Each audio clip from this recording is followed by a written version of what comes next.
Part 2 की शुरुआत वहीं से होती है जहाँ पिछला एपिसोड खत्म हुआ था। केक उछलकर दोही के ऊपर गिरने ही वाला था, मगर तभी गुवॉन आकर दोही को साइड कर लेता है और दूसरे हाथ से केक को भी बचा लेता है। दोही तो बस गुवॉन को देखने ही लग जाती है और उसके हैंडसमनेस पे फिदा हो जाती है। वो ब्लश करने ही लग गई थी, इसीलिए वो अभी आती है कि अगर वॉशरूम का बहाना देकर चली जाती है। जिसके जाने के बाद गुवॉन तो केक को बड़े प्यार से देखता है, कहता है कि इसकी वजह से अभी मेरा केक खराब हो जाता। देन केक को लेकर वो खाने के लिए बैठ जाता है। वहीं इधर दोही तो कुछ और ही समझ बैठी थी कि इसने तो मेरे बर्थडे के लिए केक भी मंगाया है, शायद ये इतना भी रूड नहीं है, मेरे लिए बर्थडे केक का सरप्राइज लाया, वो भी इस तरह से। काफी यूनिक सोच है इसकी। कहकर वो तो गुवॉन की तारीफ भी करने लग जाती है और ब्लश करने भी लग गई थी। वहीं तरफ अपना गुवॉन तो बड़े चाव से केक का पहला बाइट खाने जा ही रहा था, लेकिन वो माफिया बॉस का गुंडा उसका फर्स्ट बाइट गिरा देता है और उसे धमकाने लग जाता है कि आखिर तू है कौन और तुझे किसने यहाँ भेजा है और तूने हमारे बॉस के साथ क्या किया। लेकिन गुवॉन अभी केक खाने के मूड में था, इसीलिए उसे थोड़ा रुकने के लिए कहता है, बताता है कि मैंने 1 महीने पहले इस रेस्टोरेंट को बुक किया था शांति से मेरा फेवरेट केक खाने के लिए, इसलिए मुझे अभी डिस्टर्ब मत कर, पहले मैं ये प्यारा सा केक चख लेता हूँ फिर तुम लोग को देखता हूँ। ये कहकर वो दूसरी बाइट खाने जाता है, मगर वो गुंडा उससे भी गिराकर केक को खराब कर देता है, जिससे गुवॉन को तो बहुत ही ज्यादा गुस्सा आता है। इसलिए उन्हें कहता है कि बहुत तरह के कचरे होते हैं, कुछ रिसाइक्लेबल होते हैं और दूसरे नॉन रिसाइक्लेबल, और तुम्हें देखकर नहीं लगता कि तुम्हें रिसाइकल किया जा सकता है क्योंकि तुम सब गंदी नाली के कचरे हो। जो वो गुंडा अपने बंदों से गुवॉन को मारने के लिए कहता है। पहला गुंडा हथियार निकालकर उसे मारने जाता है, लेकिन गुवॉन उसे न्यूज़पेपर में बंद कर देता है। अचानक उस बंदे को गायब देखकर सब लोग तो शॉक्ड रह जाते हैं और जब गुवॉन के हाथ के न्यूज़पेपर में उस बंदे की फोटो देखते हैं तो ये लोग तो और ज्यादा डर जाते हैं, पूछते हैं कि आखिर तुम हो कौन। दूसरा बंदा अटैक करने जाता है तो गुवॉन उसे भी पेपर के अंदर खींच लेता है और उसकी भी पेपर में फोटो आ जाती है। लेकिन अभी दूसरे बंदे उसे मारने जाते हैं तो गुवॉन पेपर को फोल्ड करके एक एक के सर पे मारने लग जाता है, जिससे वो सभी एक एक करके गायब हो जाते हैं, जिससे उन गुंडों का बॉस तो काफी ज्यादा डर जाता है। आखिर में गुवॉन उन सभी को पेपर के अंदर खींच लेता है। वहीं दोही तो गुवॉन के बारे में सोचकर ब्लश कर रही होती है, इसीलिए वो जल्दी से अपना टचअप कर लेती है और बाहर आ जाती है। लेकिन गुवॉन तो अपने केक के बारे में सोचकर काफी ज्यादा गुस्सा था। दोही आकर उससे केक के बारे में पूछती है। गुवॉन बताता है कि पार्टी खत्म हो चुकी है, इसलिए तुम भी निकलो। दोही कहती पर तुमने मेरा बर्थडे केक कैसे खा लिया। गुवॉन कहता है किसने कहा तुम्हारा बर्थडे केक था, और वैसे तुम्हारी बर्थडे की मुझे क्यों पड़ी होगी, इसलिए चुपचाप यहाँ से निकल जाओ, तुमने मेरा काफी प्रीशियस टाइम वेस्ट कर दिया। जो सुन दोही को तो बहुत ही ज्यादा गुस्सा आता है और विश करके जाती कि दोबारा हमारी मुलाकात कभी ना हो। तो गुवॉन कचरा साफ करने के लिए उस न्यूज़पेपर को वॉशरूम में फेंक आता है, जिससे वो सारे गुंडे बाहर आ जाते हैं। इधर दोही कंपनी वापस जा रही थी, लेकिन उसका मूड बहुत ही ज्यादा खराब था गुवॉन की वजह से। तो वो मिशन से उस आर्टिकल के पीछे कौन था इसके बारे में पूछती है। मिशन बताती है कि ये काम आपका नाम खराब करने के लिए मैडम जू की बेटी सुआन का है, जो कि मेरे ग्रुप के एक सब्सिडियरी कंपनी मेरे अपैरल कंपनी की प्रेसिडेंट है। जो दोही कहती कि आखिर ये लोग मुझे शांति से रहने क्यों नहीं देते। तभी ट्रैफिक में एक बिल्डिंग के ऊपर दोही मेरे ग्रुप के बारे में एक न्यूज देखती है कि अभी मेरे ग्रुप के अंदर पावर स्ट्रगल चल रही है, यानी कि मैडम जू के बाद कौन कंपनी का चेयरपर्सन बनेगा। इसको लेकर कंपनी के ओनर्स के बीच फाइट शुरू हो चुकी है,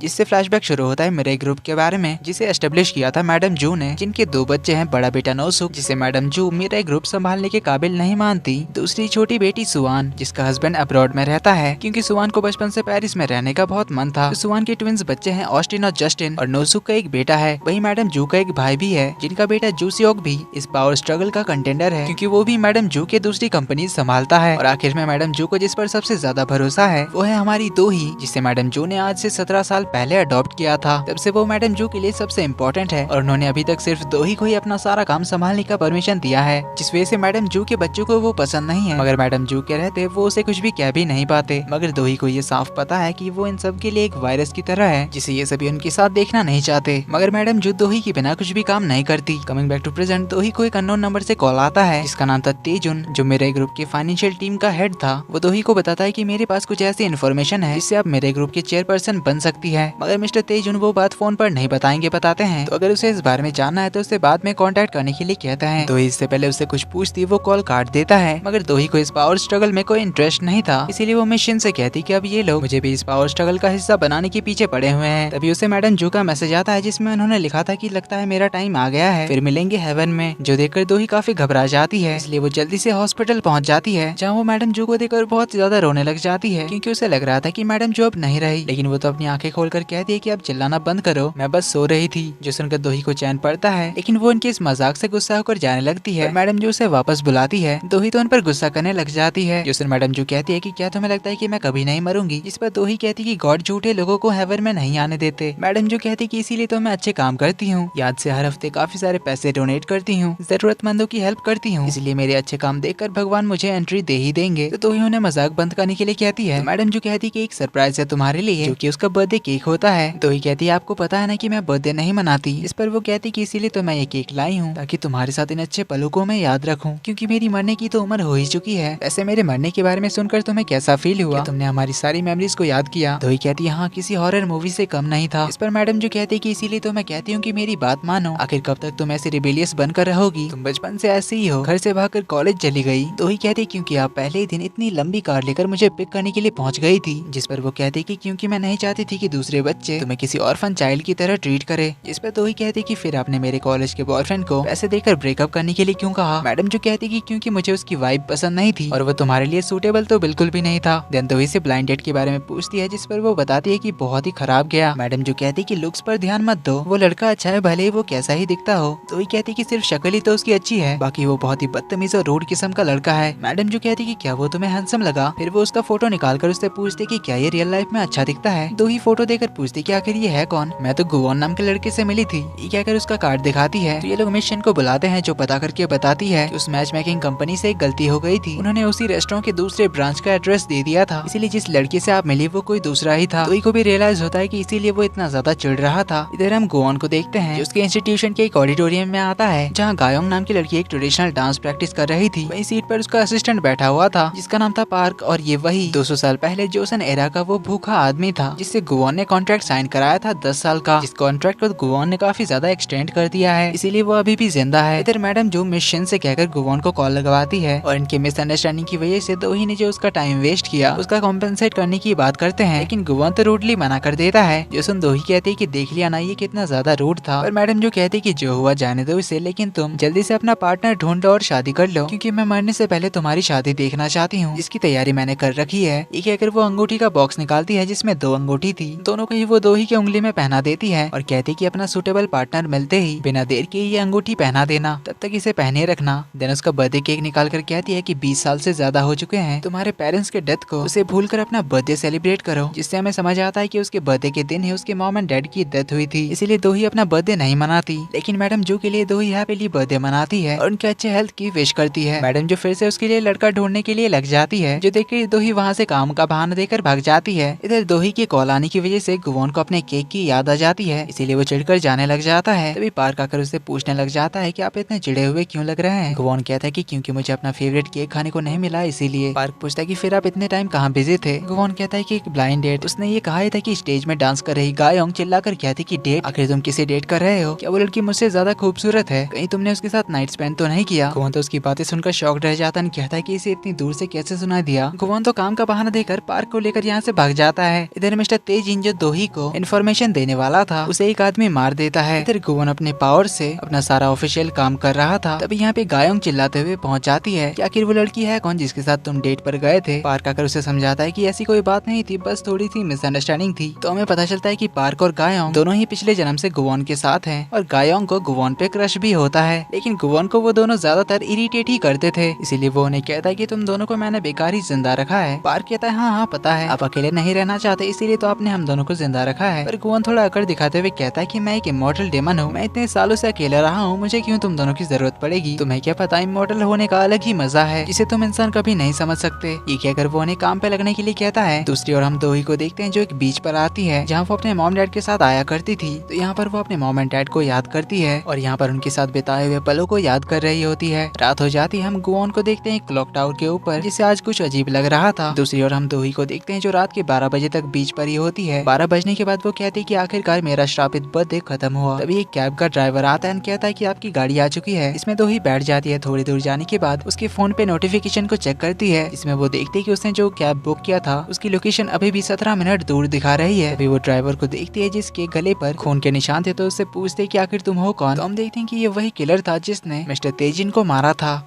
तो वो ड्राइवर गाड़ी रोककर कहता है कि ये पूछो कि तुम आखिर क्यों मरने वाली हो? कहकर वो उसे क्लोरोफॉर्म सुंघाकर बेहोश करने लग जाता है। जिस बीच वो उसे बताता है कि तुम्हारी मौत की वजह मैडम जू है। इतने में वो उसका मुंह दबाकर बेहोश कर देता है, लेकिन दोही ने नाटक किया था बेहोश होने का, इसलिए वो उस आदमी को धक्का देकर कार से बाहर निकल जाती है और भागने लग जाती है। और ये वही एपिसोड के शुरुआत का सीन था। इधर क्लॉक टावर के ऊपर से गुवोन अपने शिकार को ढूंढ रहा था जिसकी कोई विश हो या फिर उसे किसी तरह की मदद चाहिए। तभी उसकी नजर पड़ जाती है दोही पर, तो उसकी तरफ इशारा करके कहता है कि मिल गई। उधर दोही भागते हुए जा रही थी, तभी सामने की ओर से गुवान आ जाता है, जिसे देखकर वो तो हैरान होती है और उसके दिमाग में यही सब बातें चल रही थी कि आखिर वो मुझे बचाने आ रहा है या फिर मारने। उसे शक भी हो रहा था कि कहीं एक किलर और वो एक साथ मिले हुए तो नहीं है। पर जो भी वो गुवान की ओर भाग कर जाती है और उसे हेल्प करने के लिए कहती है, पर गुवान कहता है इससे पहले तुम्हें मेरे साथ एक डील करनी होगी। दोही कहती कि अभी इन सब का टाइम नहीं है। उसके हाथ में चाकू है, दिखाई नहीं देता। गुवान कहता है ठीक है फिर देख लो तुम, मैं जा रहा हूँ। दोही उसे रोककर डील के लिए मान जाती है। गुवान कहता है कि वैसे तो मैं कॉन्ट्रैक्ट साइन करवाने से पहले किसी की हेल्प नहीं करता, पर इस आदमी को देखकर मेरे हाथों में खुजली हो रही है। ये बोलकर वो उसे मारने जाता है।